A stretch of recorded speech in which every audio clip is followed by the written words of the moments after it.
I'm going to break the break, take you straight out to Los Angeles. This is Nick Hanna, the U.S. Attorney in Los Angeles, announcing charges against Attorney Michael Avenatti. Has returned a 36-count indictment against Attorney Michael Avenatti. This indictment is now the operative charging document in the case.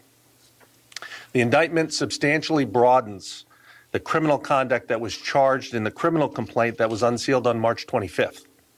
The charges now being alleged against Mr. Avenatti can be broken down into four general categories. First, wire fraud, related to the theft of millions of dollars from 5 clients, including a paraplegic man who agreed to a multi-million-dollar settlement, but has received only a fraction of the money despite the fact that Mr. Avenatti received the full settlement amount over 4 years ago. Second, tax fraud, including failing to file income tax returns for himself and his law firm. As you will hear in a few minutes from Special Agent in Charge Corner, Mr. Avenatti also allegedly took steps designed to obstruct an IRS collection, hide his coffee company's income, and prevent the IRS from collecting on a series of tax liens and levies filed since 2017.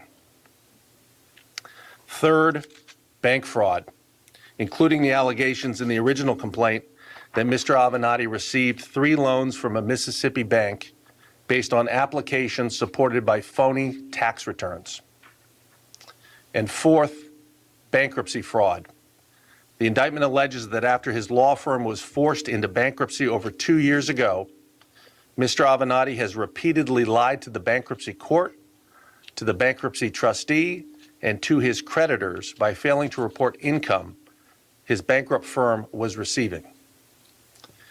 These 4 areas of criminal conduct alleged in the indictment are all linked to one another because money generated from one set of crimes was used to further other crimes, typically in the form of payments designed to string along victims so as to prevent Mr. Avenatti's financial house of cards from collapsing. I will now discuss the various areas of criminal conduct in a bit more detail. The first area of criminal conduct discussed in the indictment alleges that Mr. Avenatti committed wire fraud in relation to funds, more than $12 million in total, that he received and held in trust on behalf of his clients. While Mr. Avenatti was entitled to attorney's fees for the settlements he negotiated, the indictment alleges that he nevertheless stole millions of dollars that rightfully belonged to his clients. There are 5 separate client victims in 4 cases in which money was stolen. The indictment outlines how Mr. Avenatti's embezzlement scheme typically operated. In each of the 4 cases of embezzlement alleged in the indictment, Mr. Avenatti received money on behalf of clients into client trust accounts, misappropriated the money, and lied to the clients about receiving the money, or in one case, claimed that the money had already been sent to the client.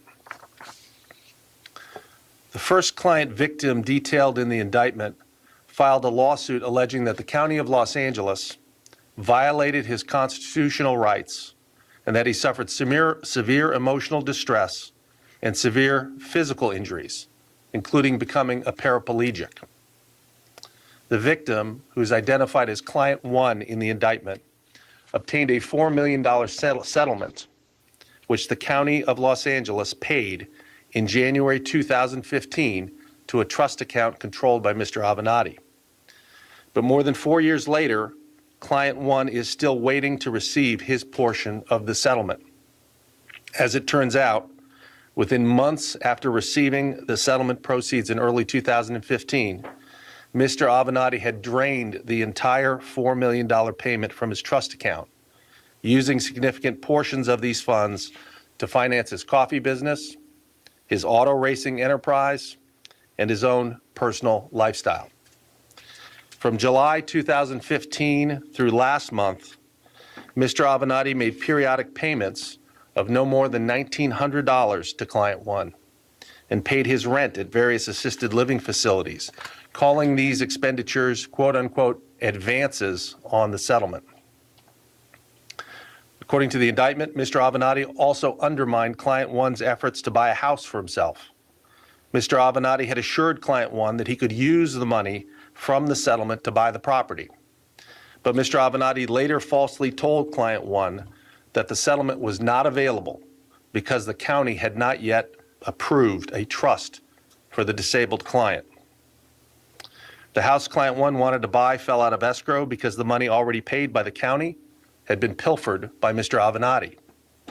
And to further complicate matters for Client 1, Mr. Avenatti, who promised to respond to a Social Security Administration inquiry related to Client 1's disability, failed to do so.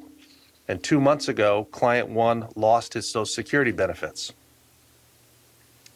The other 3 client matters outlined in the indictment regarding Mr. Avenatti's alleged theft of millions of dollars are similar. Mr. Avenatti received money on behalf of clients and simply took the money to finance his businesses and his personal expenses. In one case, after receiving $2.75 million for a client, Mr. Avenatti allegedly took nearly all that money and used it to pay for his portion of a private jet. A jet, incidentally, that we seized yesterday. With respect to the tax matters, Special Agent Corner will provide you with the details of the numerous tax offenses alleged in the indictment. But I want to note that some of the money withheld from the paychecks of employees of his coffee company, money that was being held in trust and was supposed to be used to pay payroll taxes, was instead used by Mr. Avenatti in relation to other crimes alleged in the indictment, including making lulling payments to clients from whom he had stolen settlement money. Following Mr. Avenatti's arrest on March 25th, I discussed the facts related to an alleged bank fraud set forth in the criminal complaint. The indictment restates these offenses, which began in 2014, when Mr. Avenatti allegedly defrauded the People's Bank, a federally insured financial institution in Mississippi, by making false representations about his income. Very simply, these false claims about his income were made by submitting fictitious income tax returns for both himself and his law firm. These personal tax returns submitted to the bank were clearly fake because, as reflected in the indictment, Mr. Avenatti failed to file any personal income tax returns since 2010. Moreover, the law firm tax return was fraudulent because it claimed millions of dollars in gross income, more than what was actually reported to the IRS. In the fourth area of criminal conduct alleged in the indictment, Mr. Avenatti allegedly filed, under penalty of perjury, a series of documents in the United States Bankruptcy Court that fraudulently understated the amount of money that was coming into his bankrupt law firm. The indictment also alleges that Mr. Avenatti lied during under oath testimony that he had not received any fees in relation to a particular case when he, in fact, had received those fees. The bankruptcy case is related to the theft of client funds because Mr. Avenatti allegedly used money stolen from one client to pay his creditors, including to pay off an IRS tax lien at issue in the bankruptcy. If convicted of the 36 crimes alleged in the indictment, Mr. Avenatti would face a statutory maximum sentence of 333 years in federal prison, plus a mandatory 2-year consecutive term for an identity theft count. Of course, the ultimate sentence would be up to a judge following a conviction. At this point, I want to stress that Mr. Avenatti is presumed innocent unless and until he is proven guilty beyond a reasonable doubt in court. The indictment also contains 2 forfeiture allegations. In the event of his conviction, seek to have proceeds of Mr. Avenatti's fraudulent conduct forfeited to the government. In relation to this, as I mentioned, authorities seized a $5 million jet that Mr. Avenatti co-owned, a purchase he made with money allegedly stolen from a client. I want to express my appreciation to the IRS criminal investigators who have done excellent work on this case.